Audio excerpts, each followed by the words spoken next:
Right, so a bit of cheery news for a change coming out of the Middle East, as it's being reported that Israel's oh-so-creepy, oh-so-secretive Unit 8200, the cyber spy division of the IDF, may just be on its last legs now.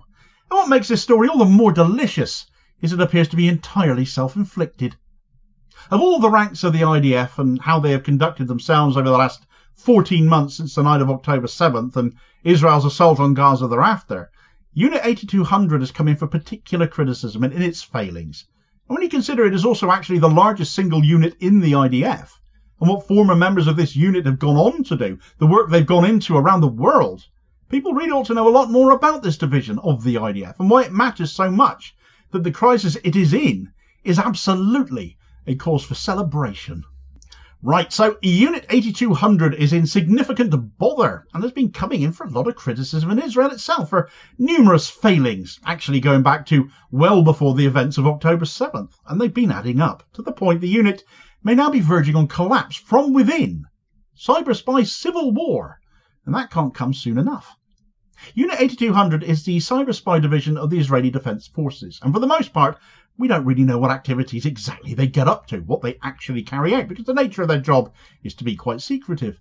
It is the modern-day iteration of the old Israeli units that used to be employed in code-breaking and intelligence, which in today's modern era continues in that intelligence-gathering role, whilst also carrying out data mining, as well as carrying out technological attacks and strikes, employing people as spies within the ranks of Israel's enemies, most notably amongst Palestinians, using blackmail and extortion rather than wages in order to coerce cooperation, to aid in carrying out Israeli attacks on Palestine, and those in the unit reputedly mark a cross on their headsets for every Palestinian who is killed thanks to their individual efforts. So they really are a charming lot, a shady bunch of genocidal nerds, if you like. Therefore, I welcome you to join me in not shedding a single tear to hear that the unit is embroiled in civil war, so to speak, at this moment in time. As an intelligence unit, first and foremost, a spy unit, you'd imagine finding out about potential attacks on Israel before they happen would be a very important part of Unit 8200's remit. Seems fairly obvious, doesn't it? But the fact they've repeatedly failed to do so, allegedly, all the successful strikes on Israel that have been made, well, the finger of blame has been very much put on them. I mean, I've thought about these strikes on Israel, and it's easy to just think about them in terms of Israel's failing air defences, isn't it? But of course, where those defences are most effectively deployed, particularly as they've been pounded and there is a shortage of interceptors and Iron Dome batteries have been destroyed in various parts of Israel, where best to protect Israeli skies falls more and more on the intelligence unit to inform the air defences as to where they're best deployed, to know where best use of what air defence capability Israel still has should be placed. That ongoing failure has heaped more and more pressure on this unit that has also largely been rendered rudderless because of previous failings, even going into the genocide in Gaza. And it actually does go to show that Israel thought they'd have a much easier time of things than they have in annihilating the Gaza Strip. They never, I'm sure, dreamt that the world would turn on them, as so many people have, and politicians who might still have such loyalties to the Zionist regime are becoming increasingly unpopular amongst their own people as a result. Now, the problems for Unit 8200 in regard of all of that began ahead of the night of October 7th, where there has been a lot of discussion of Israel potentially having arranged this strike with Hamas, where the security wall cameras were offline, allowing the Hamas breach to go undetected, where the Nova Music Festival was allowed to go ahead nearby, despite apparently Israel being informed of this strike being imminent, where the military protection in the nearby kibbutzim had been reduced, all circumstantially implicating Israel and allowing their own people to come under attack to excuse an incursion into Gaza by way of response. Something like that. Coordinating something like that. Coercing Palestinians to make such a strike, possibly, if Israel were indeed behind all of this. So you would imagine Unit 8200 would have been heavily involved in that. For them to not be involved in this happening all the same, an attack on Israel by Hamas happening, and they didn't see it coming at all, didn't warn about it, well, that would be a calamitous failure on their part, wouldn't it? Well, ahead at Unit 8200 did indeed end up rolling over that, as it happens. But not until nearly a year later, in September of this year. So that casts an altogether different slant on things, I think. Was this guy truly contrite? It had just taken him basically a year after his failure to fess up and admit fault and resign? Or was he pushed out of a convenient timing, or due to further Unit 8200 failures since? more than that initial strike by Hamas on October 7th, that possibly still therefore having been planned, just the cock-up since that hadn't been? Here's an excerpt from the Times of Israel detailing that resignation. The commander of the IDF's Unit 8200, Brigadier General Yossi Sariel, notified his superiors and subordinates on Thursday that he intends to resign from his position close to a year after Israel's intelligence establishment failed to prevent Hamas's October 7th onslaught. The IDF said Sariel is due to be replaced in the coming period. Unit 8200 is the IDF's main signals intelligence unit and is among the units pointed to as playing a role in the failure to prevent October 7th. Sariel entered the position in February 2021 following a long military career in intelligence. Sariel said Thursday that he was resigning over his role in the failures leading up to the massacre, although the move comes a full 11 months following the assault, in which thousands of Hamas terrorists breached Israel's borders and killed around 1,200 people, taking 251 captive in Gaza. Even as pro-Israel as the Times of Israel is, and you can tell that from that excerpt, they still point out how long after the supposed failure the Sariel was resigning over actually occurred. So it just doesn't sit right, does it? Something smells off. Why wait so long to hold your hand up and resign over it? It's been trying to be explained away that Sariel didn't want to resign initially as he saw it as cowardice. But there has been further failures on Unit 8200's part since. So why did he not mention them as well? Why just October 7th? For example, in just the last 2 weeks, the headquarters of Unit 8200, Glilot Base, and the Kiryat Base, which is the home of Israel's Defense Ministry, General Staff, its War Room, and Air Force Command, have both been hit successfully by Hezbollah in drone and missile strikes. Drones needed for accuracy, mainly because Israel placed these bases in amongst the suburbs of Tel Aviv, essentially building them in a place whereby they use their own citizens as human shields. Nice of them, isn't it? This strike both came in one day on the 14th of November, and that was actually the second strike this month on Glilot Base, on the base of Unit 8200, that had successfully found its mark. So all of this heaps more pressure on this intelligence unit. It was their fault, their failing that these things keep happening.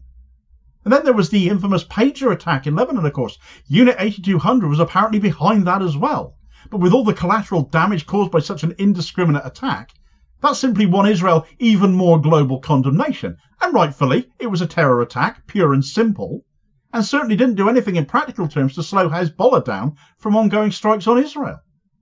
But coming back to the problems of this intelligence unit, Unit 8200, the mutinous rumblings of civil war, the civil war coming from within, seeming to come about as a result of Yossi Sariel's replacement, a guy called Ori Stav.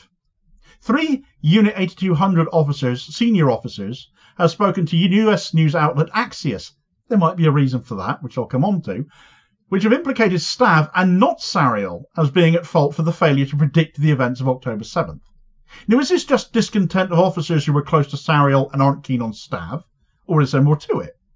Were Unit 8200 at fault for or cut out of the plans concerning that Hamas attack on October 7th if there was Israeli involvement there? And which, let's not forget, other nations, Egypt notably, were already warning Israel was in the offing anyway. They didn't need intelligence, their own intelligence, to tell them that. Other nations were telling them this. And this is why an independent UN investigation into the lead up to October 7th is so important to be done, because we're completely reliant on Israel's story still. And frankly, that is not good enough. That can never be trusted. At any rate, the net result is the leadership of Unit 8200 changed in September, and 2 months on, senior officers are already speaking out against the new boss, who was, it should be noted, the deputy leader of Unit 8200 under Sariel before replacing him. If the unit implodes, so much the better, not just for Palestinians, but for the entire world, frankly. Unit 8200's personnel, you see, are selected from young people in Israel, usually in their late teens and early 20s, some identified from highly competitive high school programs, and as such, many of them, once their service finishes, they go on to careers in Israel's high-tech and cybersecurity sector, what's left of it, with the economic damage Israel has suffered. But they can also end up much further afield than that in far more prominent roles. I mentioned that Axios being who these 3 senior officers approached might not be too surprising, because Axios' White House correspondent, a guy called Barak Ravid, is former Unit 8200 himself. a man who penned an article on the anniversary of October 7th of this year, titled 1 year after October 7th attacks, Netanyahu is on a winning streak. Newsflash, he really isn't. Ravid has also claimed that attacks in Lebanon were an attempt to reach de-escalation through escalation, which is ridiculous, and he got utterly ridiculed, and rightly so for that too.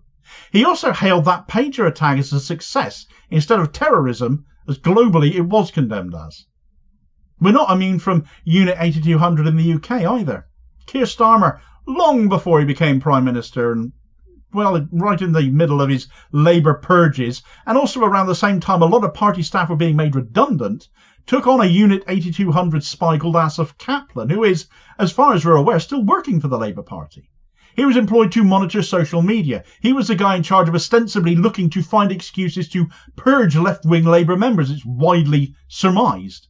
Squawk Box covered an electronic intifada story on this guy from back in 2021, an excerpt of that saying, Asif Kaplan, a former Unit 8200 officer, will take the post of social listening and organising manager in Starmer's office. Social listening is a term for organisations monitoring online conversations about them or any other topic of interest. Kaplan is, or was until recently, according to EI, also a Facebook friend of Shai Massot, the disgraced Israeli spy who was sent out of the UK after his interference in UK politics was discovered. According to EI, Kaplan's LinkedIn states he has experience using a digital monitoring platform as well as human analysis to keep tabs on voters in Israeli elections. And the mention of his experience in military intelligence was deleted after the EI article was published. All in all, if this unit finally collapses, so much the better for all of us. That it is in trouble, and such a consequence could be on the cards, is a reason to be cheerful today. I'll certainly toast its none too soon demise. It isn't, of course, just failures from within that are allowing the ever-growing list of enemies Israel has to contend with, but economic attacks further afield too. Take the Houthis in Yemen as just another example. They've just embarked on their maddest strike yet. You won't believe what they've managed to do this time. But do check out this story as your suggested next watch in this video recommendation here to find out, and I'll hopefully catch you on the next video. Cheers, folks.